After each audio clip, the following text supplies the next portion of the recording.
बिस्मिल्लाहिर्रहमानिर्रहीम। औलियाए अल्लाह ख़वातीन में इंतहाई बुलंद मकाम हज़रत राबिया बसरी रहमतुल्लाह अलैह को हासिल है। आप कलंदराना साफ़ रखती थीं। अल्लाह पाक अपने जिस बंदे को कलंदर का मुकाम अता करता है वो ज़मान मकान की कैद से आज़ाद हो जाता है। लेकिन अल्लाह के ये नेक बंदे बेगर्ज़, रियाकारी, तमहा, हिर्स और लालच और मुनाफ़क़त से पाक होते हैं, और जब अल्लाह की मखलूक इनसे रजू करती है तो ये उनकी रहनुमाई करते हैं। हज़रत राबिया बसरी को दुनिया से गए हुए 1200 साल हो गए हैं, मगर उनका नाम आज भी ज़िंदा है। हज़रत राबिया बसरी न शहज़ादी थी न मलका थी, बल्कि आम शक्ल सूरत की मालिक थी। वो ग़ुलाम थी, बांदी थी और औलाद के काबिल भी नहीं थी। उनकी आदत ये थी कि वो रोज़ाना इशा की नमाज के बाद गुस्ल करके कपड़े बदल के अपने खामद के पास हाजिर होती और उन्हें पूछती कि आपको क्या मेरी ज़रूरत है। अगर वो कहते कि कोई नहीं, फिर फरमाती कि मुझे इजाज़त दें। कहते हैं कि इजाज़त है, फिर मुसल्ले पर खड़ी हो जाती और फजर की नमाज तक मुसल्ले पर खड़ी रहती। उनका खामद बहुत जल्दी फ़ौत हो गया, वो जवानी में ही बेवा हो गई। तो हसन बसरी जो बसरा के इमाम थे, वो ख़ुद चल के आए कि मैं आपसे शादी करना चाहता हूँ।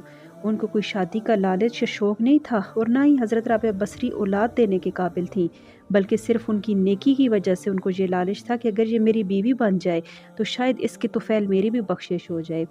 हज़रत हसन बसरी उनके पास और कहने लगे कि राबिया, मैं आपसे शादी करना चाहता हूँ। तो उन्होंने फरमाया कि मेरी 4 बातों का जवाब दे दो तो मैं शादी कर लूँगी। तो उन्होंने कहा कि अच्छा है, बताओ वो 4 बातें क्या हैं। तो हज़रत राबिया बसरी ने कहा कि अच्छा ये बताओ कि मैं जन्नती हूँ या दोज़खी।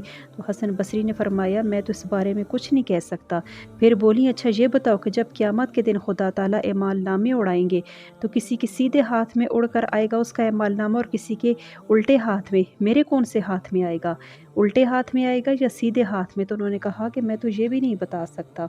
फिर कहने लगी अच्छा ये बताओ, जब अल्लाह पाक नेकियों को तोलेगा तो किसी की नेकियां बढ़ जाएंगी तो किसी के गुनाह बढ़ जाएंगे, मेरे गुनाह बढ़ेंगे या नेकियां। तो हसन बसरी ने फरमाया कि मैं तो ये भी नहीं बता सकता। फिर कहने लगी कि जब लोग पुल सिरात से गुजर जाएंगे, कुछ तो पार होके आगे निकल जाएंगे मगर कुछ नीचे गिर जाएंगे, तो मुझे मेरे बारे में बताओ कि मेरा क्या होगा, मैं पार करके आगे गुजर जाऊंगी या नीचे दोज़ख में गिर जाऊंगी। तो उन्होंने फरमाया कि मैं तो ये भी कुछ नहीं कह सकता। तो कहने लगी कि जाओ, मुझे इन 4 बातों की तैयारी करनी है, मुझे इन 4 बातों की तैयारी करने दो, मेरे पास शादी के लिए वक्त नहीं है। एक दिन उन हज़रत इसी तरह एक और रवायत में है कि हज़रत राबिया बसरी ने एक दिन सालन पकाने की तैयारी की, तो उन्होंने देखा कि प्यास कोई नहीं है। वो परेशान होकर अपने घर के सहन में बैठ गई, क्योंकि ना उनकी कोई औलाद थी ना खामन था, उनके पास तो कोई भी नहीं था। अचानक उनकी नज़र पड़ी कि एक चील आसमान पर से उड़ती हुई जा रही है। वो जैसे ही चील उनके सहन के ऊपर से गुजरी तो उसके पंजों में प्यास था।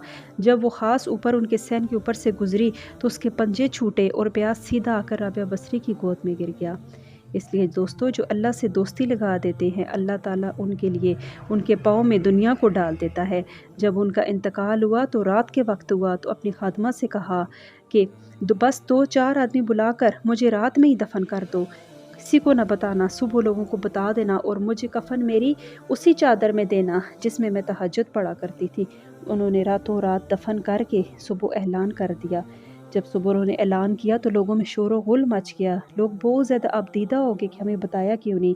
तो अगली रात उनकी खादमा को ख्वाब में आई, और उनकी खादमा ने देखा कि वो सब्ज़ लिबास पहना हुआ है, सूरज चेहरे की मानद उनके चेहरे पे सूरज चमक रहा था जैसे 14वीं का चाँद हो। पूछा आपके साथ क्या हुआ, अल्लाह ने आपके साथ क्या मामला किया है। बोली मेरे साथ अल्लाह ने बहुत उम्दा मामला किया। कहा कि आपकी वो चादर कहाँ है जिसमें मैंने आपको कफन दिया था। बोली वो अल्लाह ताला ने उतार ली है और मुझे जन्नत का जोड़ा पहनाया है, और इस चादर को अल्लाह पाक ने संभाल दिया है कि जिस दिन क़यामत के दिन मेरी नेकियों को तोला जाएगा तो उस चादर को भी उसमें तोला जाएगा। उन्होंने पूछा कि मुनकर नकीर का क्या हुआ। बोली कि वो आए थे, उन्होंने मुझसे कहा मन रब्बु की, तो तेरा रब कौन है। तो मैंने कहा कि जिस रब को मैं 40 साल नहीं भूली उसको मैं ज़मीन के नीचे 4 हाथ नीचे आके कैसे भूल जाऊंगी। तो मुनकर नकीर ने कहा कि अब इसके आगे इसका क्या हिसाब लेना, और वो वापस चले गए। दोस्तों, हज़रत राबिया बसरी को आज दुनिया से गए हुए 1200 साल हो गए हैं, लेकिन उनका नाम आज भी ज़िंदा है, और ईमान कामिल की दौलत उन्हीं को मिलती है जो अल्लाह के बहुत ज़्यादा महबूब होते हैं।